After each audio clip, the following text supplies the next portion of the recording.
Have you ever thought about the idea that wherever you go, there you are? I've experienced that in my life. In fact, last fall, my wife Ashley and we took a trip out to Enchanted Rock. And I was so excited about this trip for a couple of reasons. One, I love to explore. I love to get out and experience adventure and go hiking and camping and all those things. But I was also excited for it because it had been a busy past couple of weeks. It was like everything that could possibly go on in our lives was happening at the exact same time leading up to this point. And because of that, I was just excited to get away, to get some rest, to get some recharge time. But we didn't plan very well because everything was going on and everything was busy. And so we were going to leave on a Sunday, come back on a Tuesday, and it got to about 4 p.m. in the afternoon on Sunday when we first decided to start packing. And the packing went pretty quick because we knew we had to be in a rush to get out there in time. So we literally just threw everything in our car, we threw the dogs in our car, and then we took off and we started driving out to Enchanted Rock. It's about an hour drive, and it was great because, I put on our favorite road trip playlist and just began to relax and hopefully let the stress just kind of die away. But quickly, I realized that it was getting dark. It was getting dark out as we were driving, and by the time we finally got there, it was completely nighttime. It was completely dark, and there was no moonlight on this particular night, so it was pitch black out at Enchanted Rock. And so we drive in, it's pitch black. All I can see is what I can see with my headlights. And so we drive around looking for our camping site. And I remember shining the lights into the different tents and hoping that I wasn't waking people up. But we finally find our spot, we park, we walk out, we see it. It's a little bit of a distance away from the parking spot to our camping site. But we start to unload, and to be honest, the unloading process was a little bit stressful because we had the dogs, so we got them tied up, we got them fed, but then we had to dodge ant piles, and we were unpacking everything, and I had to get the grill going so it would be warm enough for dinner. And then not only that, but we forgot a flashlight, a real flashlight, because we packed so fast and we left so fast. And so all we had were the flashlights on our phones.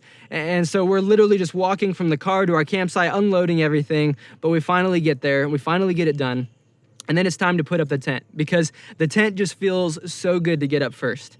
And so it's one of those tents where you kind of just unpack it and it all just kind of pops up and you snap it into place. It was the perfect tent for this scenario. So we get it out of the bag and we start unfolding it and we start to unpack it and pull it up. But it gets a little stuck. And I give it a little tug and I hear like the worst possible sound you could possibly hear when setting up a tent in pitch black night. I hear this noise, which means I just tore a big old hole in the side of the tent. And at this point, I'd kind of held it together, but this was kind of my breaking point.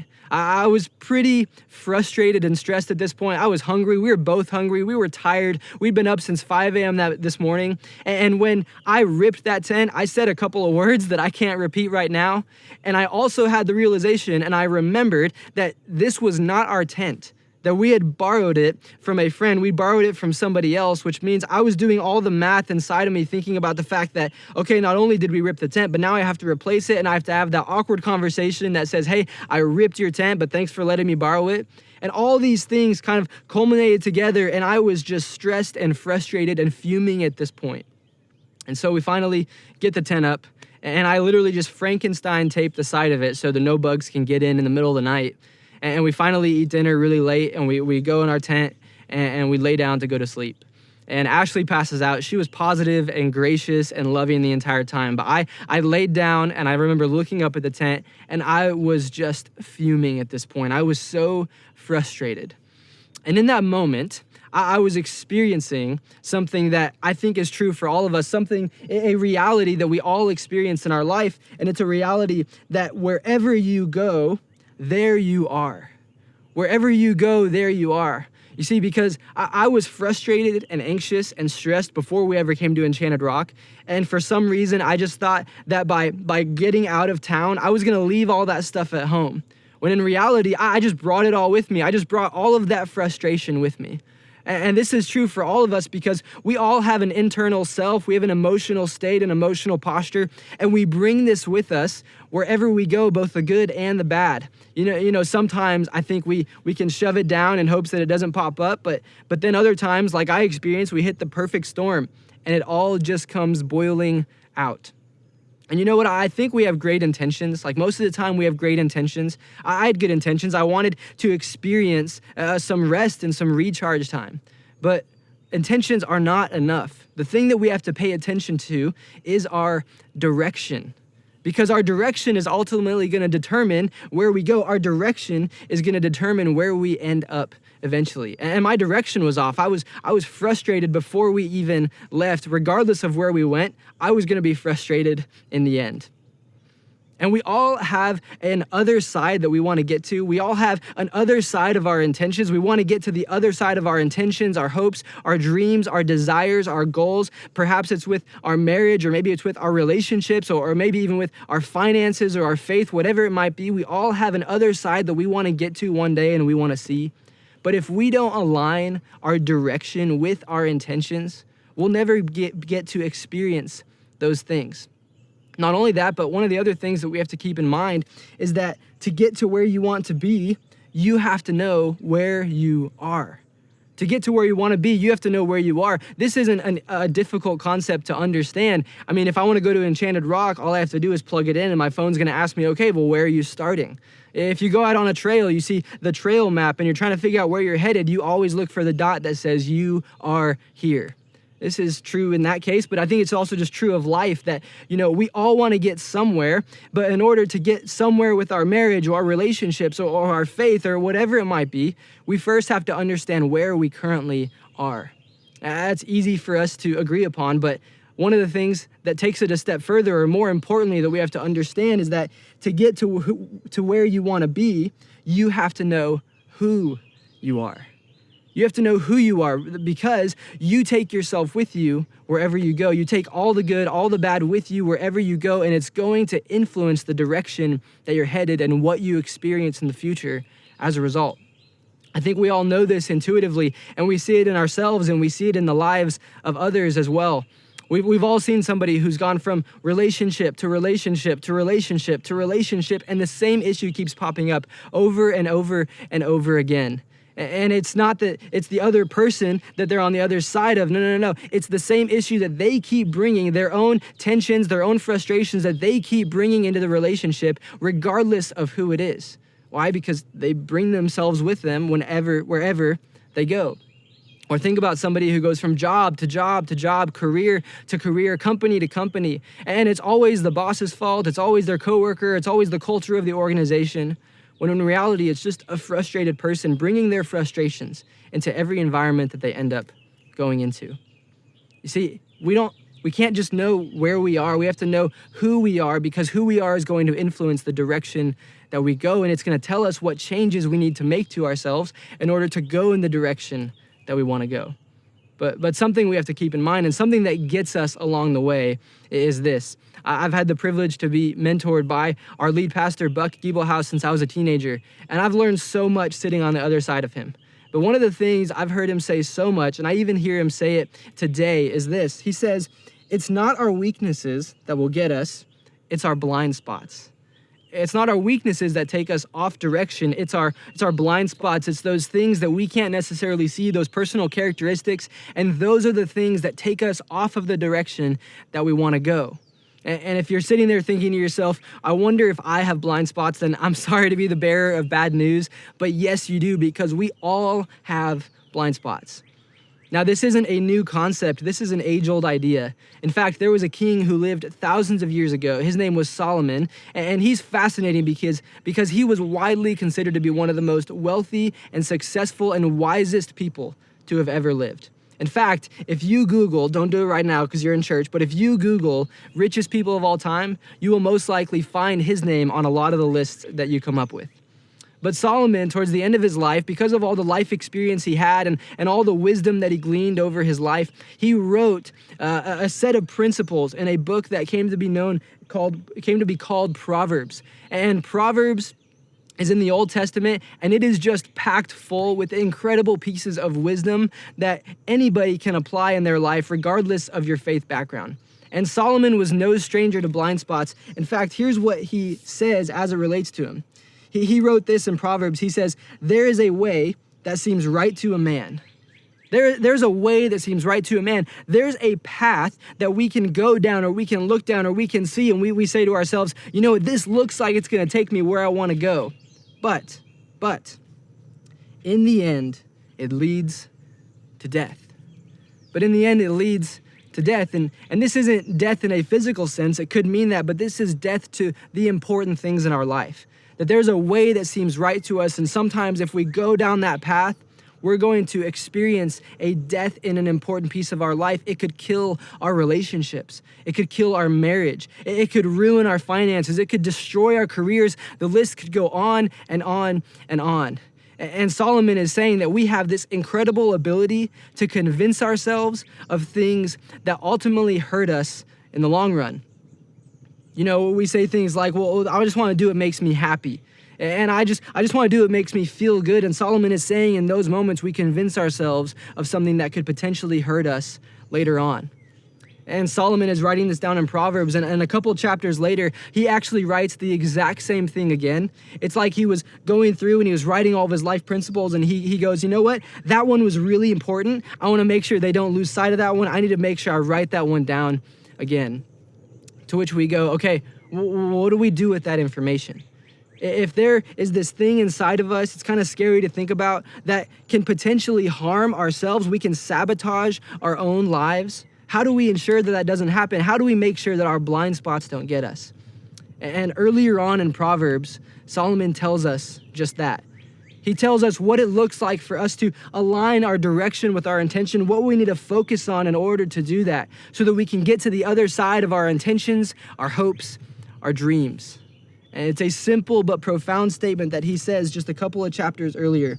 And he says this, he says, the integrity of the upright guides them, but the unfaithful are destroyed by their duplicity.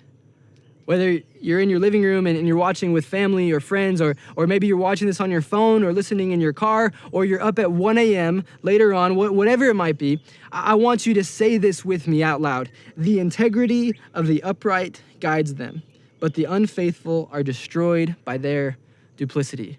The unfaithful are destroyed by their duplicity. What is Solomon getting at there? He's essentially saying what he said earlier. He's saying that the unfaithful, not necessarily unfaithful in a relationship, but the unfaithful to life, to God, they can convince themselves of a path that's ultimately going to lead to destruction in their life. And there's this duplicity between their intentions and their direction, and it keeps them off. Their blind spots continue to get them.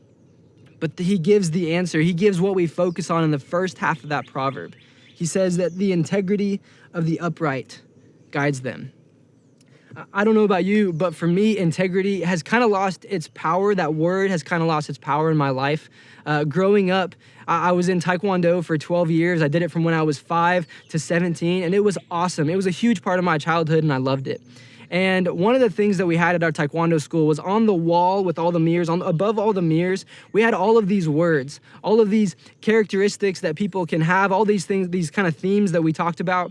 Some of them were called perseverance or confidence or self-control, words like that. And on the wall, there was this word, integrity. And what was really cool is I went away for a tournament one time, and I went away with some people that I was competing with, and while I was gone, my parents transformed my bedroom. They redesigned it to look like the Taekwondo school. And so they painted this like kicker guy on the side of the wall, but then they also took all these little wooden letters and they put these words on my ceiling. And so I came home and I saw this, and it looked just like the Taekwondo school. And I remember laying in bed looking up at my ceiling in my childhood. And I saw these words, perseverance, confidence, self-control. And then I saw that word, integrity. And I would think about what these meant. But to be honest, just over the years, and I think because our culture uses it a lot, the word integrity has kind of lost its weight or its power. But there was another word there that for me became synonymous, and it had a lot of weight and power in terms of what integrity was really all about. And that word that was on my ceiling was character. Character. And Solomon is saying that the integrity or the character of the upright is what guides them, helps them go down the path that they ultimately want to go. It's not their successes, it's not their talent, it's not their good looks, it's not because they have more willpower than other people. It is a person's character that leads them and guides them. But the thing that we have to keep in mind when it comes to character is that it's kind of tricky to define. It's a little bit elusive because one person's definition of character can be very different from another person's definition of what good character looks like. And we could spend a lot of time unpacking this, but for the sake of our discussion today, I want to use a already well thought out definition of character from Pastor Andy Stanley in his book, Louder Than Words. Here's how he defines it. He says, character is the will to do what is right, as defined by God, regardless of personal cost. Character is the will to do what is right. It is a predetermined will to do what is right, not defined by my emotions or my feelings or what I think, but defined by God, regardless of the cost, regardless of the personal cost, time, energy, money, regardless of who's watching or who isn't watching. Character is this unwavering focus on what is right. And we all know people with great character. And the reason I know that we know them is because these are the kinds of people that we want to work for. These are the kinds of people that we want to hire. These are the people that we want to marry one day, or we want to do life with or be friends with. These are the people that we want our kids to marry and be friends with. Not only that, but we've all had people that we've sat on the other side of them and we are around them and we hear their life story and we go, man, I want my life, I want my character to emulate theirs. Those are people of incredible character. But the thing we have to remember with incredible character is that we don't naturally lean in the direction of upright character. We don't naturally lean in the direction of incredible or great character. All you have to do to know that this is true is meet a toddler.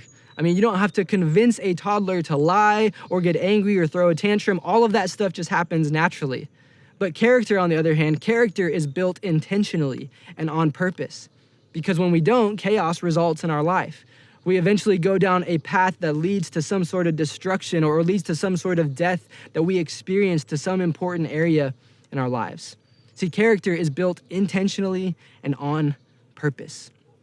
I love what Ralph Waldo Emerson says as it relates to character. He was a great thinker of the 19th century, and he has this famous quote that says this. He says, "What lies behind us and what lies before us are tiny matters compared to what lies within us." You see, our character and the direction that we've gone in the past and the direction we want to go in the future are tiny matters compared to what lies within us. See, your character is going to determine the direction you go and where you ultimately end up. It's going to determine what you experience on the other side. If you want to change your direction, change your character, and your character will change your direction. I want to say that again because I don't want you to miss that. Change your character, and your character will change your direction. It's going to determine the story that you tell. It's going to determine the legacy that you leave. It's simple but profound. It's easy to understand, but so difficult to apply in our lives. But it's the very thing that's going to help you get to the other side of your hopes, your dreams, your intentions, your goals, your desires one day. I remember when I woke up that morning at Enchanted Rock, the first thing I noticed when I opened my eyes is that my Frankenstein taped hole did not hold overnight. And it was open again, and which wasn't a big deal at first, but later on in the day, we found a massive daddy longleg in our tent, which means it came in the middle of the night, which is horrifying to think about. But I woke up and I got some coffee, and Ashley made bacon, and even after coffee and bacon, I was still frustrated from the night before. And so finally she turned to me and she just said, you know what, just go find a rock to sit on and talk to God about it. And so I grabbed my journal and I grabbed a bottle of water and I literally just went on a trail. I went up a hill, I found a rock to sit on where I could see all of Enchanted Rock and I could see the hill country and everything around. And I sat there and I just began to kind of process. And I realized essentially everything I've said up until this point. I realized that I just brought all of that frustration with me. Wherever I was going, I was going to be where I was. I was just bringing it all with me.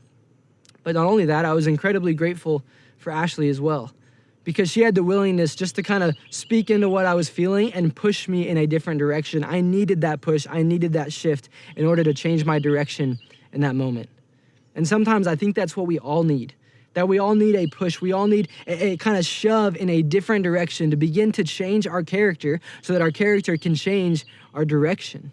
And so let me ask you, when it comes to the directions that you're headed in life in different areas, is there a direction that is currently leading down a path that is ultimately going to bring destruction in your life? What aspects of your character are you bringing into that? What aspects of your character are you bringing into your marriage, into your relationships, into your career? What aspects of your character are you bringing into your faith? I want to talk to those of you who would consider yourselves to be Jesus followers right now, really quick. Because, on the nature of my job, I sit on the other side of people a lot, and they tell me things about faith, and we talk about faith. But one of the things I hear all the time is, I just want to grow closer to God. I just want to know God in a deeper way. And I think that's fantastic. I think it's great to want to grow in your relationship with your Heavenly Father. But most of the time I find this as well, is that most people don't want to make the changes necessary to their character, but they want to reap the benefits of a faith that has done so. Most people don't want to build their character in such a way, but they want to have a faith that has built character and has that foundation behind it. Meaning, so often we think that we want to check the Christian boxes. We just need to read our Bible consistently, pray consistently, serve consistently, give consistently, all of these things, and then we're going to be close to God. But sometimes that's not enough. Sometimes it takes a bigger shift, a bigger change. I love what an author describes. He had a church attender, he's a pastor, a church attender described to him how he felt about his faith. And here's what that church attender said. He said, "I was a Christian for 22 years. But instead of being a 22-year-old Christian, I was a 1-year-old Christian 22 times.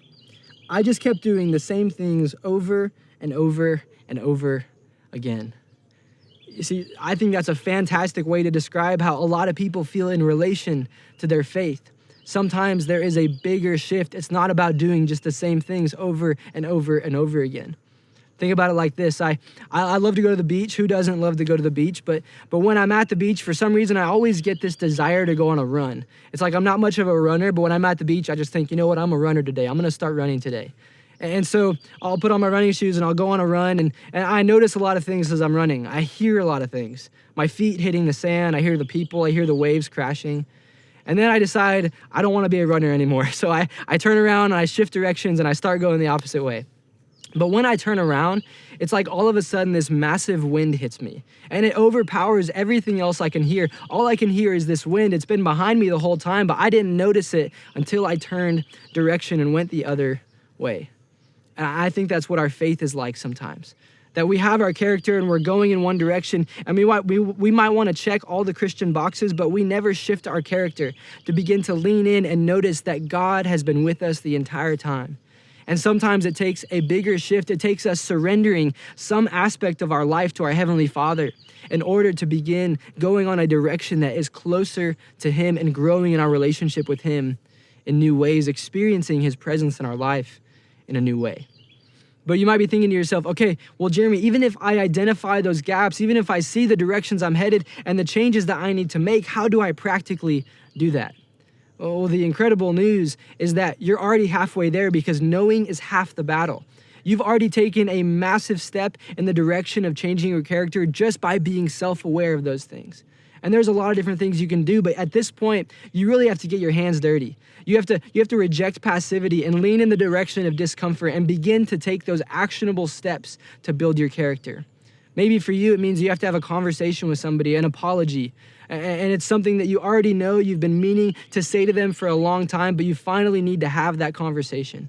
Maybe for you, it's a secret that you need to get out, that you feel burdened, that you feel like you're in chains to this thing that you're always walking around with. And you finally need to let go of that, get it out. It might create some discomfort, but experience the freedom on the other side of getting that thing out of you. Maybe for you, it means you need to not just try harder, but ask for help, somebody to help you begin that discipline that's going to change your direction. Or ask for help to stop the habit that's robbing your character and keeping you off the direction that you want to go. Or maybe for you, you need to go back in order to go forward. You know, our emotional health is an incredible component of our character. But sometimes, if you find yourself just feeling so full of emotion and you don't know where it comes from, sometimes we have to go back and see where that is. Look at where that is in our past in order to move forward and build our character and change our direction in the future. Those are all ways in which you can change your character and watch your character begin to change your direction. But there's one other thing I want to talk about. And this is a huge question that all of us can ask today, that we can do practically today, that we can ask those around us, our loved ones, our family, our coworkers, those who know us and live on the other side of us. It's a question that reveals our blind spots. It shines a spotlight on our character and helps us understand the steps that we need to take to get better. And that question is this, is what's it like to be on the other side of me? What's it like to be on the other side of me, of my life, of my character? It's a simple question, but it is so profound and so powerful, and here's why. So often we think that our character is just ours, that other people can't see it. But the sobering reality is that your character is on display to everyone around you, especially those people who are closest to you. And the reason is because they live on the other side of your character every single day, and because of that, they can identify your blind spots in a way that you're just not able to do. And so my challenge to you is to pick a couple of people, 2 or 3 people, and I want you to give them a heads up and say, hey, I want your honest opinion. I'm working on my character. I want to make some changes, and I want to ask you a question. And then ask, what's it like to be on the other side of me? And then I want you to zip your mouth closed and put the key in your pocket. Don't argue. Don't push back. Don't get defensive. Just listen.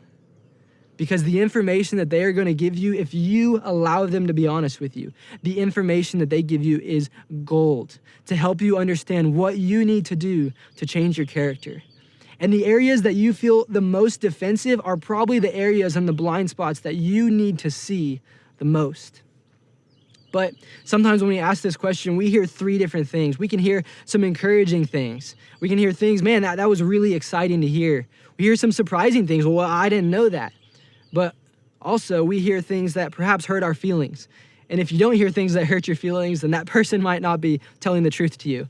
But we hear things that hurt our feelings and we kind of walk away and go, what do we do with these? And the beautiful thing is that we can bring those things to God. We don't have to navigate those alone. That we can go to God and we can say, God, I asked this question. I took this step. I'm trying to change my character. God, and here's what they said. And I don't know if I agree with that piece. And that was way out of line. No, God, you're right. You're right. Okay, God, I'm trying to change my direction. Can you help me with this? God, can you show me what it looks like to build my character? And what's amazing is that when we invite God in that way, that God meets us, he guides us, he leads us, he molds us, he shapes us to be the men and women that he wants us to be. And in those moments when he meets us, it's not like we have to bring a perfect self to him. He doesn't expect perfection. He just wants to be a part of the process. So often we think we have to bring perfection, but no, God just delights in the fact that we want him to be a part of the process and that we want to be closer to him and that we want to better ourselves. It's a part of taking off the old version of ourselves and discovering the new, who we were made to be, found and made in the image of God, found in Jesus Christ. And for me personally, when I was sitting on that rock, the small rock next to the big enchanted rock, when I was sitting on that rock and I was processing and I was thinking, I was trying to invite God in, I had this realization. God kind of allowed everything in my life to slow down for a moment so that I could hear something from him. I noticed that the cows were mooing nearby. There were dogs barking. I noticed there was a road nearby I could hear. There was construction off in the distance. There were people on the trail. But at the same time, I began to realize that wherever I went, there was always going to be something. I had this ideal of a perfect scenario where I was going to be at peace with God finally, at peace with my life. And God just showed me, no, that's not true. That he is with me and he can comfort me and I can be at peace wherever I am. And in that moment, I saw God's faithfulness and his goodness in my life. I was able to take a step back and see that. And it's something I'm learning and continuing to learn every single day, but really that is my hope for you as well.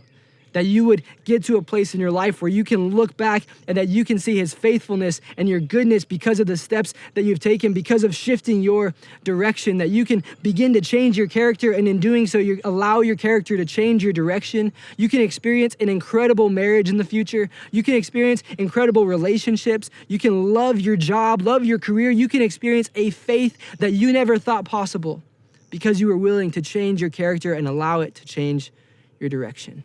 That is my hope for you, and that you can look back one day and appreciate and see God's faithfulness in your life. To wrap up, I want to read what happens when we live a life of great character. And it's actually found in the book of Psalms in the Old Testament. It's a journal entry or a prayer that was written down by Solomon's dad, King David. And here's what he says in that point in his life. He says, "Lord, who may dwell in your sanctuary? Who may live on your holy hill?" In other words, it's just a fancy way of saying, God, who can be close to you? He says this, he says, "He whose walk is blameless, he who does what is righteous, who speaks truth from his heart and has no slander on his tongue, who does his neighbor no wrong, who keeps his oath even when it hurts." What happens in that person's life because of their character? What happens in the future?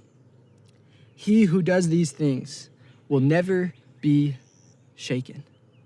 He who does these things will never be shaken. They will stand firm regardless of what life throws at them. He who does these things will never be shaken. And that is my hope for you, is that you would build your character to a point where it changes your direction. And later on in life, when a blind spot pops up or something comes your way, that you would never be shaken.